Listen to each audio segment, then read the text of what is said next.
Hi, this is Little Dwarf playing games while rambling incoherently into a microphone. Why? Well, just because I can. And I continue with What Remains of Edith Finch, Blind.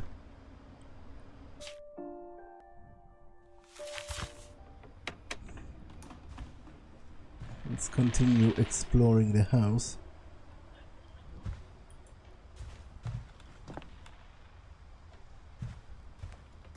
Religion was another thing my mom never talked about, but I think it helped her a lot after her dad died.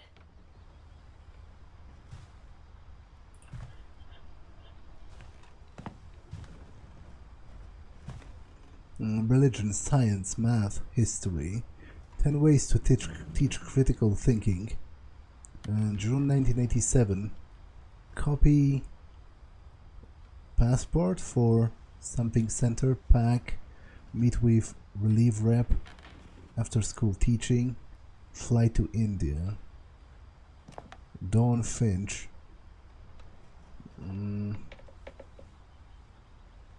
Places to visit. India.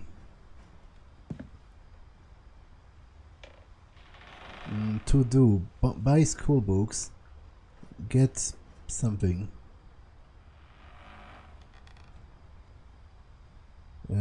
High school. Okay, so she was a teacher. Oh, no. That's her. That's just her student's ID. From where she was a student at the school. She spent a summer building houses in Calcutta, where she met my dad, Sanjay. Where helping hands create safe places. Relief, provide, sustain.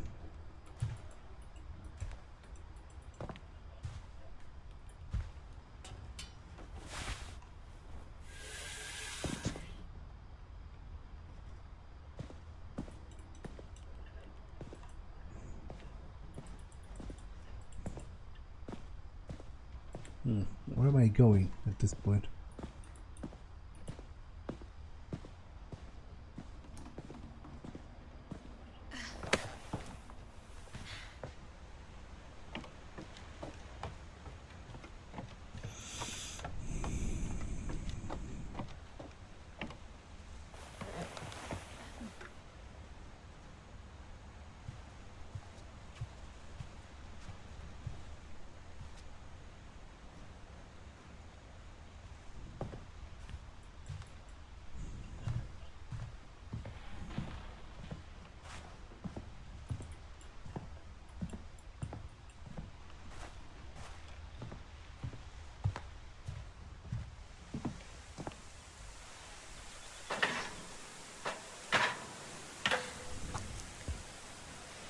Yeah, must have missed something at the previous location, right?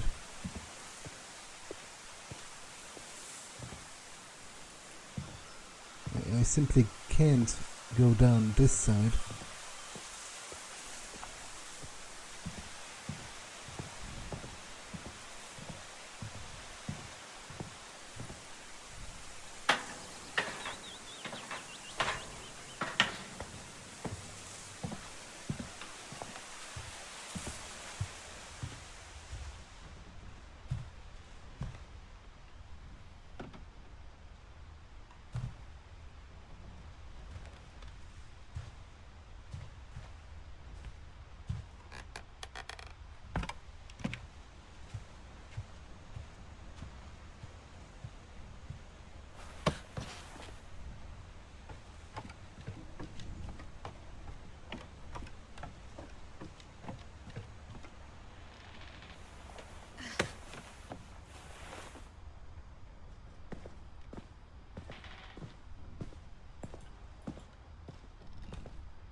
Okay, there's seemingly nothing else here, so... What do I do? Oh, there's literally a giant openable window. My mom moved to India a week after graduation and got a job teaching English. Louis was born a year later.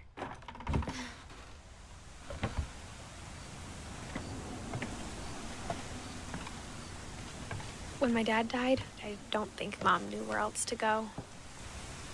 I'm sure Edie was happy to have her back and to see kids in the house again.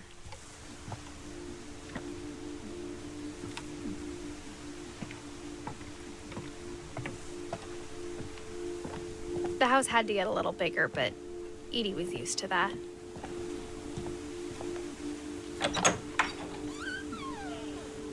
And for a while, things were good. Almost normal.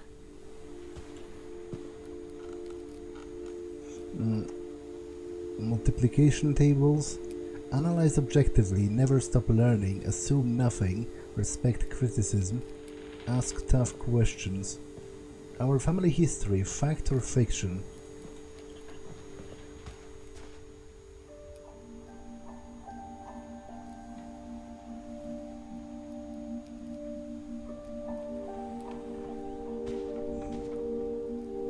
But it didn't last. Odin Finch, Myth, The Curse, History. By Edith, so that's by me. I was investigating that. Classification of living things. A taxonomist is a biologist who specializes in classification.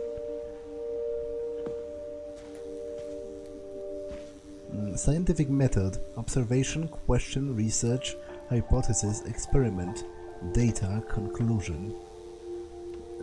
Relief effort ends in disaster. To teach and to learn. 7 ways to create a fulfilling classroom by Dawn Finch.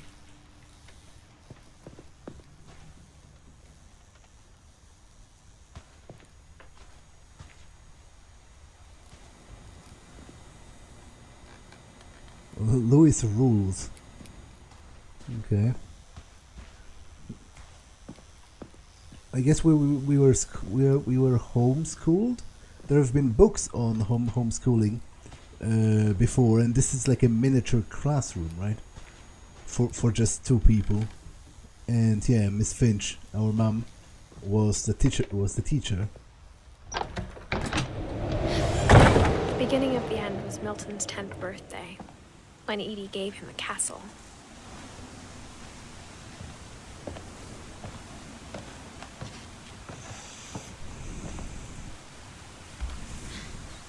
After Milton disappeared, the only thing he left behind was a room full of paintings.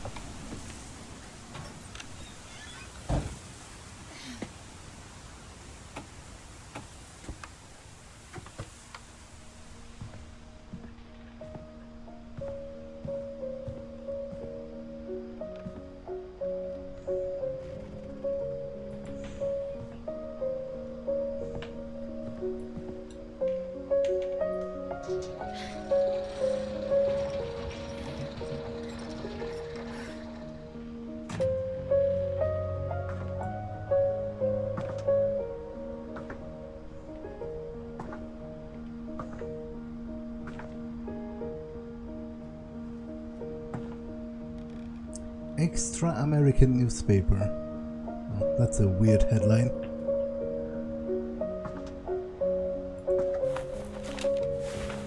Milton Finch in The Magic Paintbrush.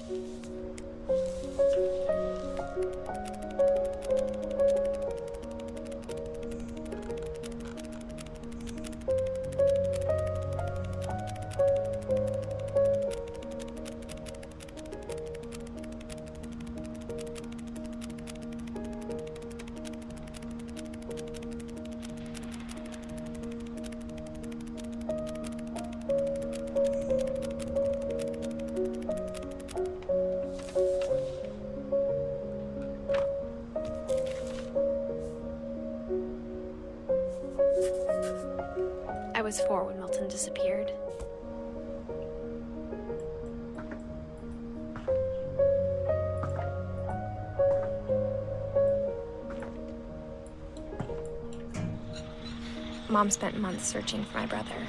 Then she sealed the doors.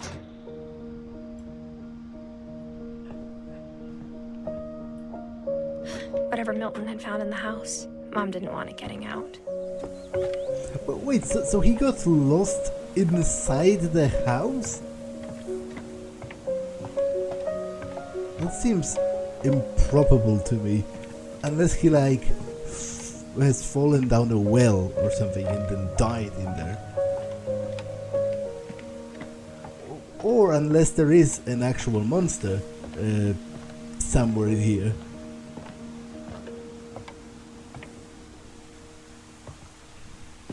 Mom definitely blamed Edie, but I think Louis blamed himself. After he graduated, he just spent more and more time in his room. Until Mom got him a job at the cannery. Everyone always told me to stay out of Louis's room. Except Louis. Legalize marijuana. Okay.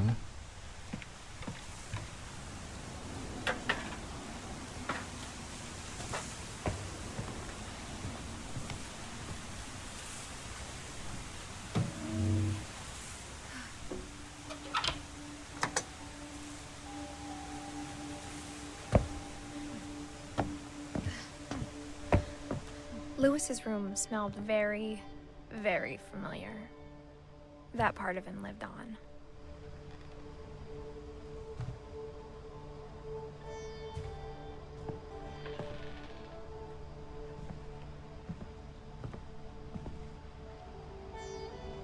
Louis and I spent a lot of time playing games together, but he was surprisingly bad at them. He died a lot.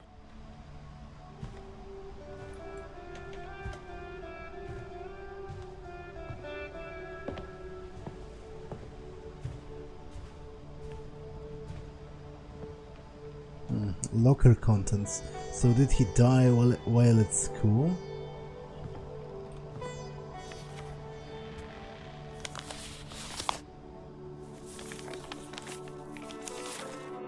Dear Mrs. Finch, as Louis's psychiatrist, I can understand your desire for an explanation. As I see it, the trouble began in January, shortly after we convinced your son to seek treatment for substance abuse. Newly sober, I believe Louis first noticed the monotony of his daily life.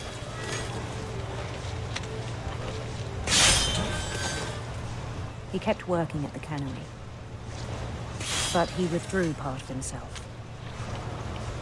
In our sessions, I saw the same behavior.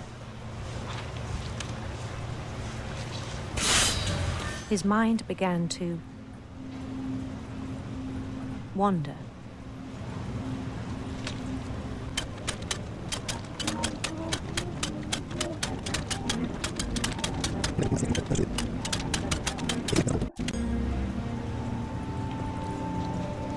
Oh. Okay, that's a person. I thought that was like a crank or whatever. I can move that person. Okay, I apologize for that.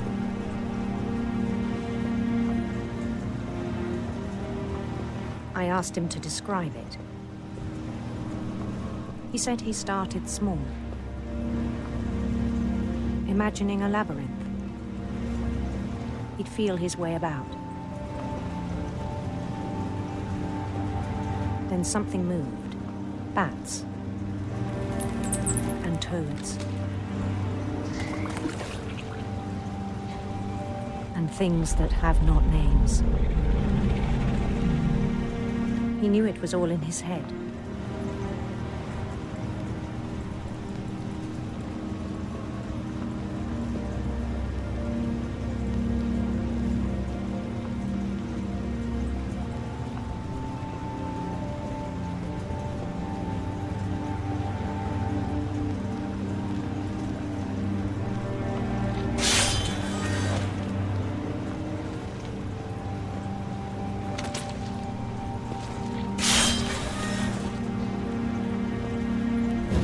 He took it very seriously. I had hoped he'd find himself.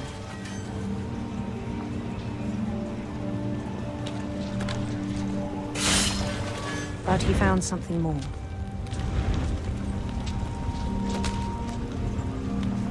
I worried about him then.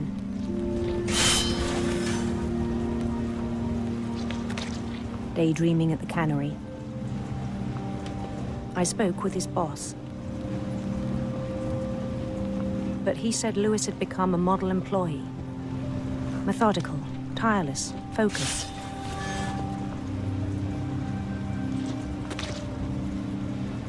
Like a whole new Lewis.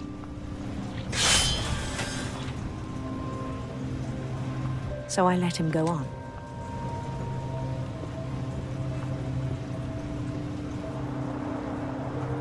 I even encouraged him. It seemed very promising at first. He told me he'd made a new friend.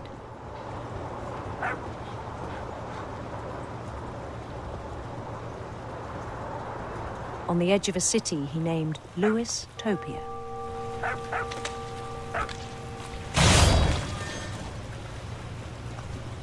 He built the city up slowly, brick by brick. Then he made musicians.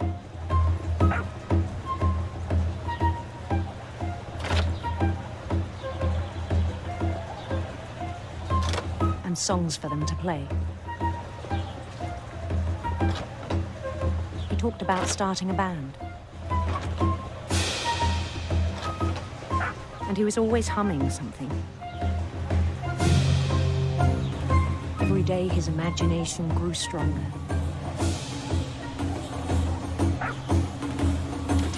He no longer spoke at the cannery. But his chopping was as reliable as ever.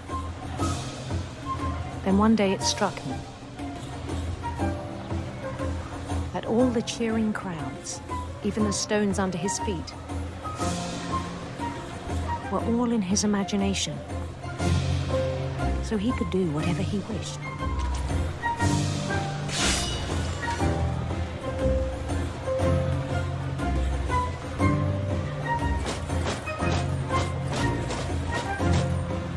He held an election for mayor. And he won. They begged him to stay, but his mind was already wandering. It became a game for him.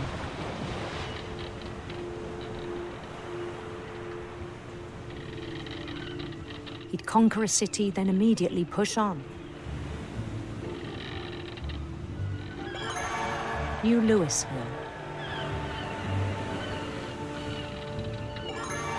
St. Louis. He started drifting away from our reality.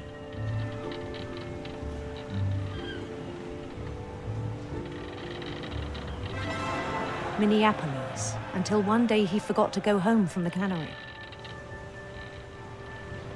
Even as his mother pleaded with him, part of Lewis kept sailing on.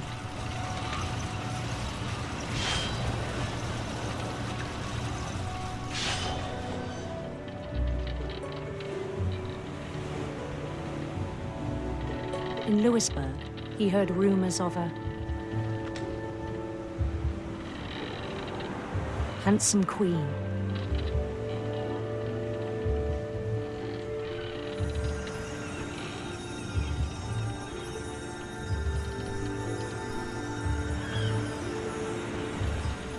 The queen was on her own quest for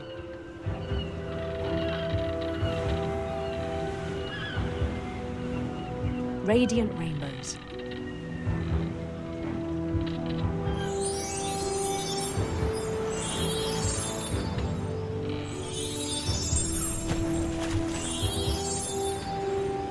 He followed the sound of her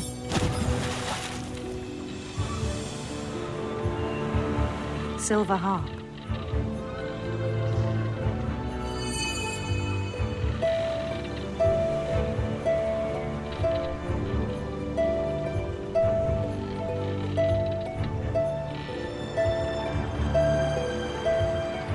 His chase led him to a golden palace east of the sun and west of the moon.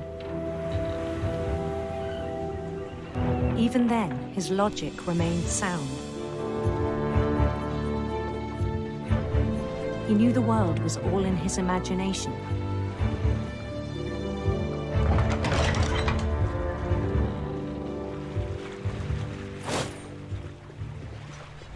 But he was so proud of having created it. In his own eyes, he'd become something greater than a king.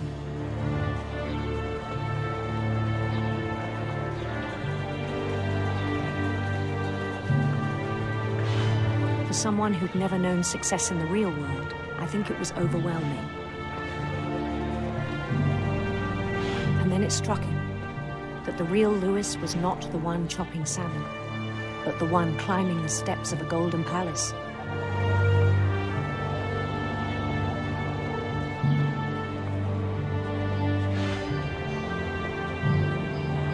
My imagination is as real as my body, he told me. It was hard to argue with him. What kind of a deranged statement is that from a psychiatrist or a psychologist, to say that your imagination is as real as your body? It's clearly not. That's why it's called your imagination. And, you know, not much good can come from retreating within your imagination to such a degree that it clouds the actual reality that you live in.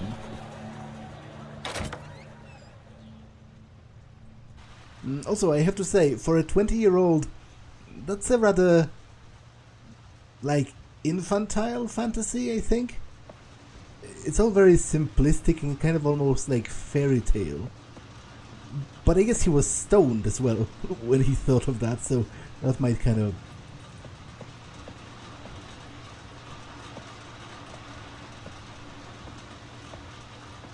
He began to forget the world we know.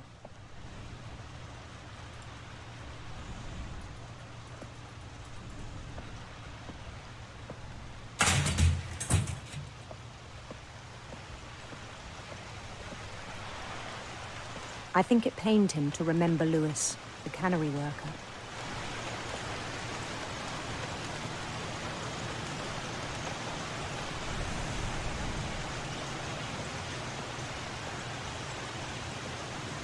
He began to despise the man with a royal contempt.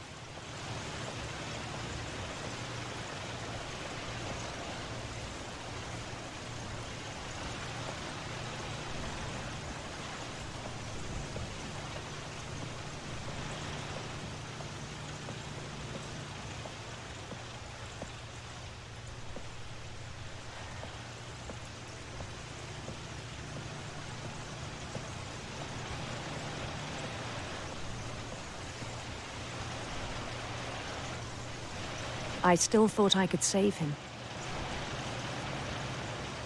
Even after he said he was being crowned king over all the lands of wonder. The palace would be packed with his companions.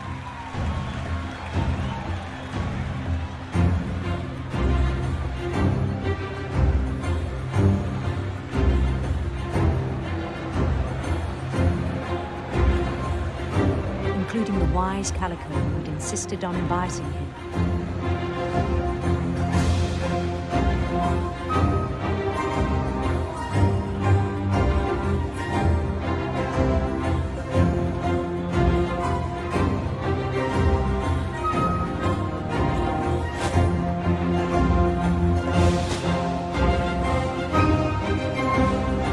His queen waited, holding his crown.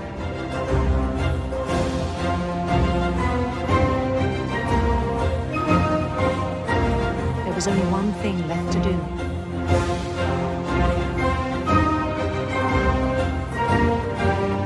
Bend down his head.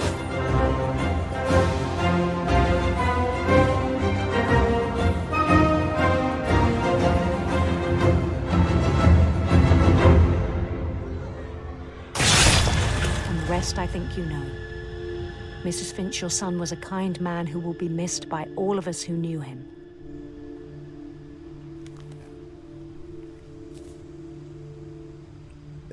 So what? He accidentally chopped off his own head? My brother was really cool. I wish you could have met him. No, my brother was a stoner who died for no reason whatsoever because he was consumed by his own hallucinations to such a degree that he chopped off his own head with a fish guillotine. That is not cool at all. That's sad and also kind of pathetic. And also a little bit improbable again. Like, you know, I've never worked at such a place, but you'd think it would have been built in a way that would make something like this highly difficult to even accomplish. And also, there were other people there. Why didn't anyone stop him? Chopping off your own head isn't like a quick affair. That can happen, sort of. Also, wouldn't he be operating the actual guillotine? So, if he wanted to cut off his own head, like, is it just going automatically all the time? Like, I guess maybe. Although, again, that seems rather unsafe. Overall, a colossal waste and less of a curse and more of a choose your own adventure kind of deal, where he stoned himself to death, basically.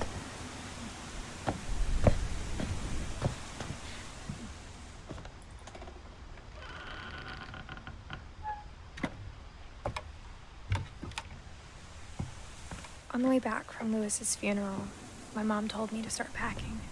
She waited until the day before we left to tell Edie.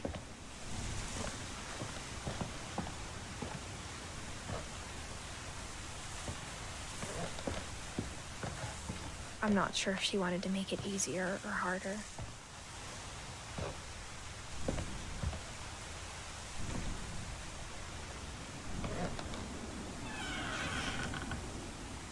I wish we'd stayed.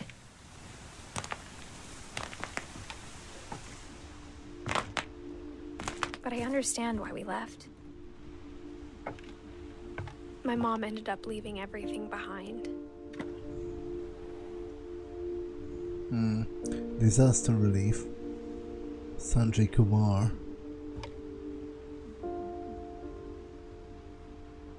Evac specialist. O God, you have called your servants to ventures of which you cannot see the ending, by paths yet untrodden, through perils unknown. Give us faith to go out with good courage, not knowing where we go, but only that your hand is leading us, and your love supporting us, through Jesus Christ our Lord. Amen.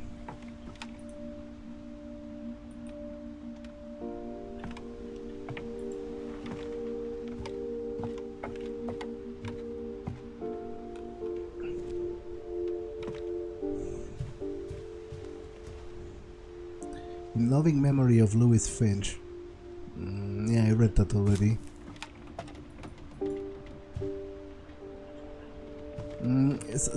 But what? We just left our 90-year-old great-grandmother alone in this house, and then what? She died? She killed herself? Because everything is...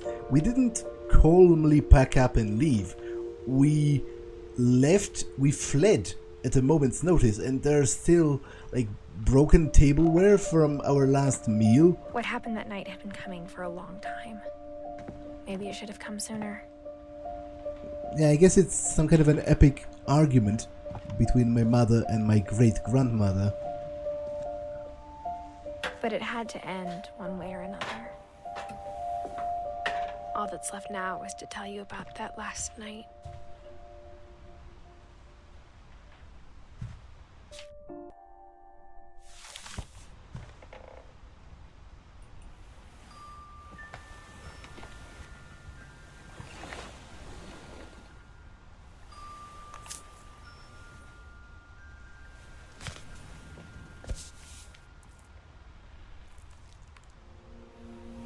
That whole last day, Edie just watched us pack and didn't say a word.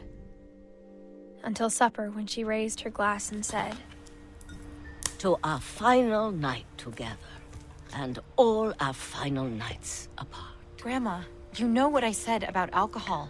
Some of your medications are Edith, very I specific. left a present for you in the hallway. Why don't you go open it? The grown-ups have to argue now. I'm sorry, you're right. We're all leaving tomorrow. Let's just enjoy our last... I'm not leaving. Edith, you're excused.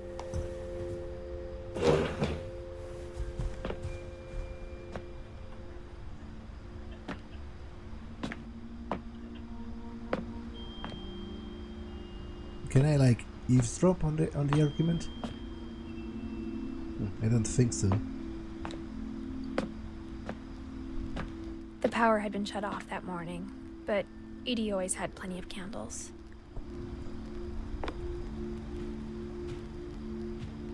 When my mom sealed the library, I don't think she knew about the other entrance.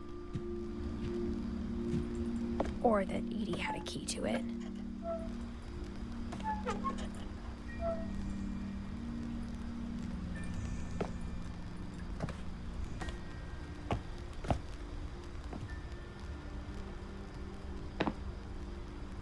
That thing you're afraid of isn't going to end when you leave the house.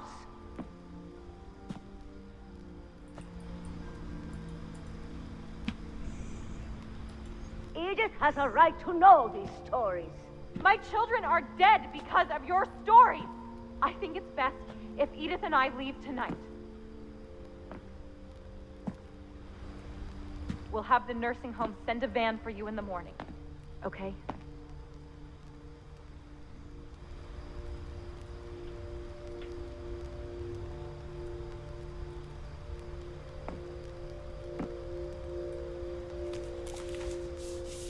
History of the Finches by Edith Finch.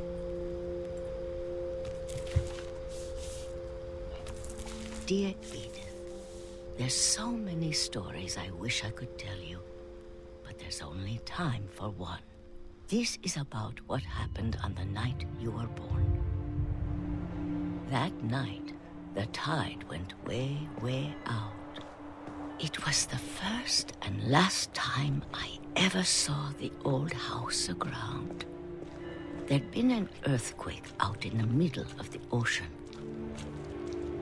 They called it the lowest tide in 1,000 years. God, it smelled awful. You know, I've seen that house every day of my life.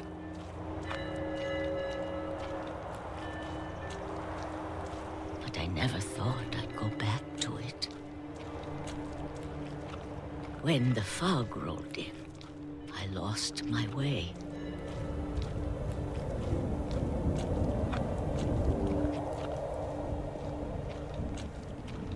I got turned around.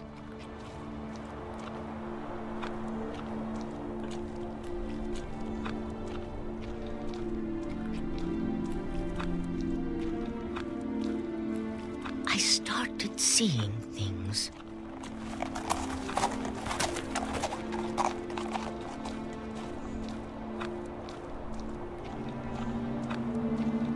Things I'd forgotten had ever existed.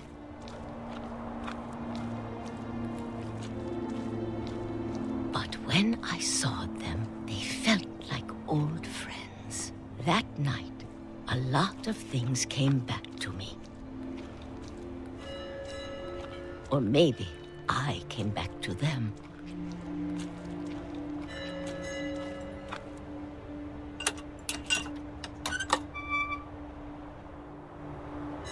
Things I can't explain, but that I need you to try and... Edith, what are you doing in here?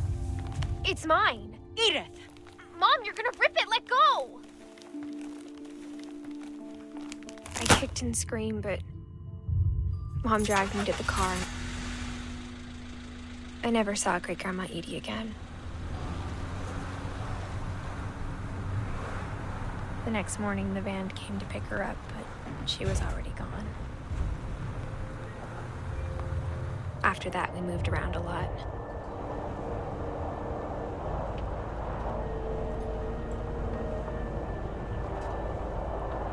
We both tried to make the best of it.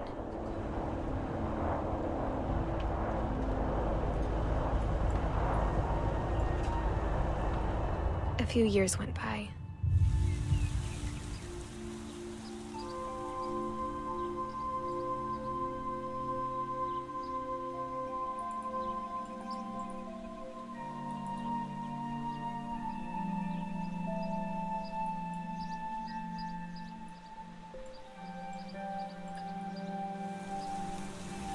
My mom didn't like to talk about it, but she started getting sick a lot. The rest happened pretty quickly.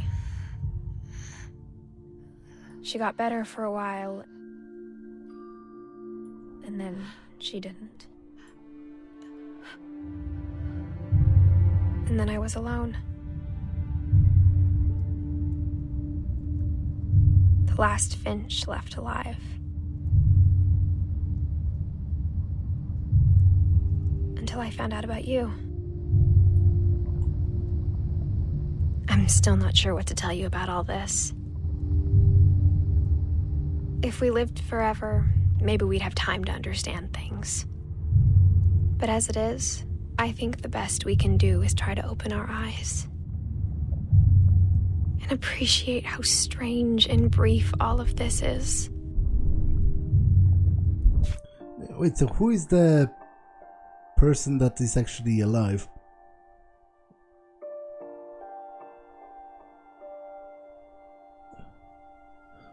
Well, maybe it's going to tell me. Because all of them are accounted for and dead. Wait, I guess there is this K person? Who was that? I don't quite remember. This journal was supposed to be for you. Oh, right, there's my child, duh. I'm pregnant.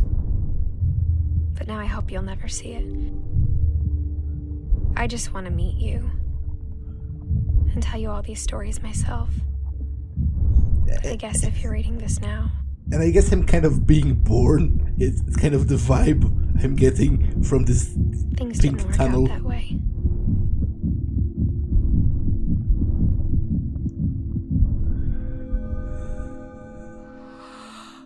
This is where your story begins. I'm sorry I won't be there to see it. It's a lot to ask, but I don't want you to be sad that I'm gone. I want you to be amazed that any of us ever had a chance to be here at all. Good luck.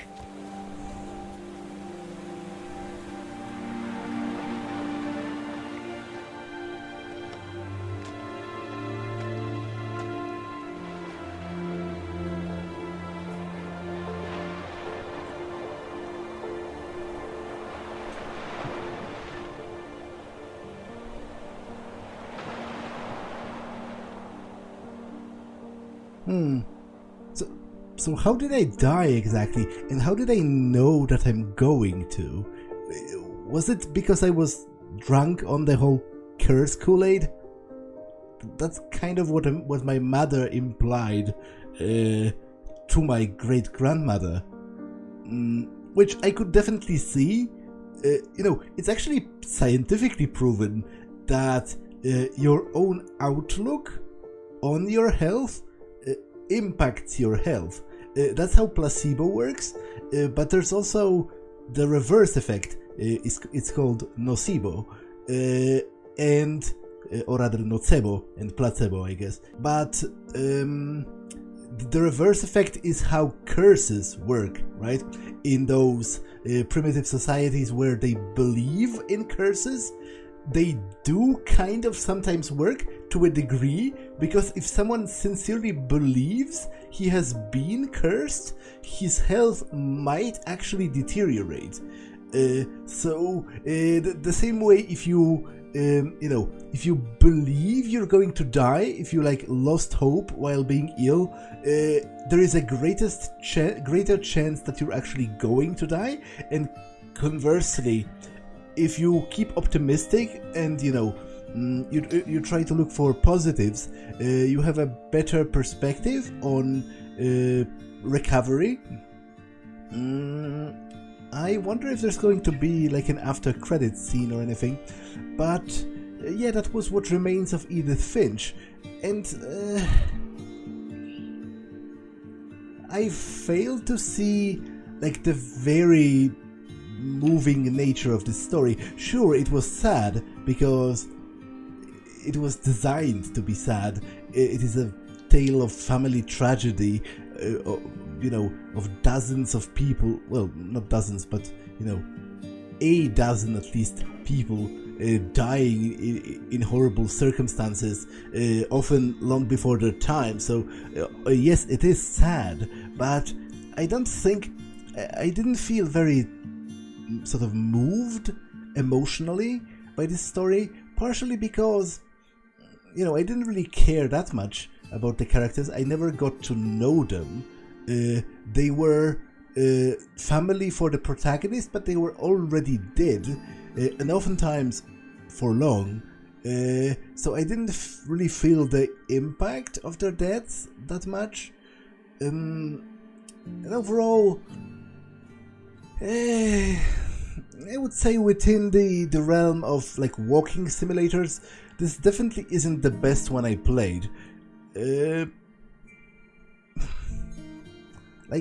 I failed to see what was supposed to be so moving and so emotionally engaging about this particular story. As I said, it's sad, but it lacks the oomph. It lacks like the personal impact for me.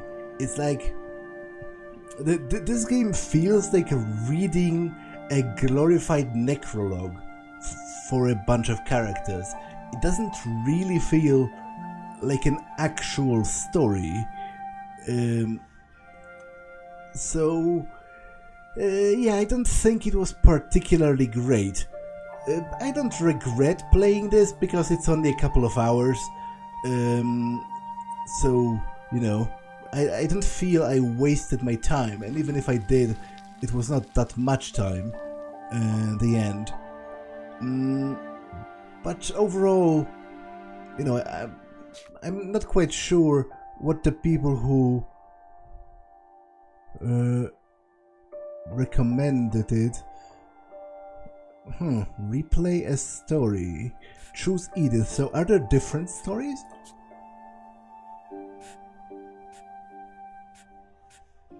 Oh, I guess I could...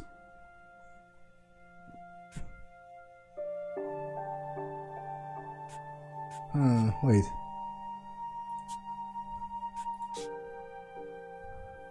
Let me check how this works.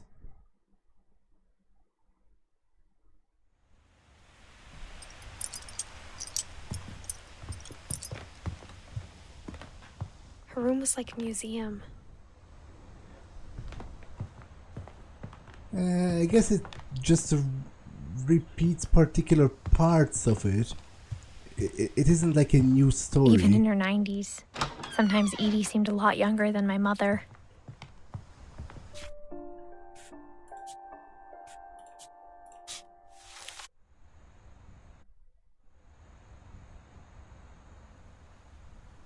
Yeah, it just gives me a particular part of the story, I guess.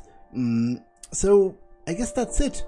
That was What Remains of Edith Finch, and as I said, I'm not particularly impressed. But it was what it was. Maybe I'll write something more about it. If I do, it's going to be in a pinned comment underneath this video, and if I don't, then I guess I don't. That's all for this one, and I will see you in the next one. Bye!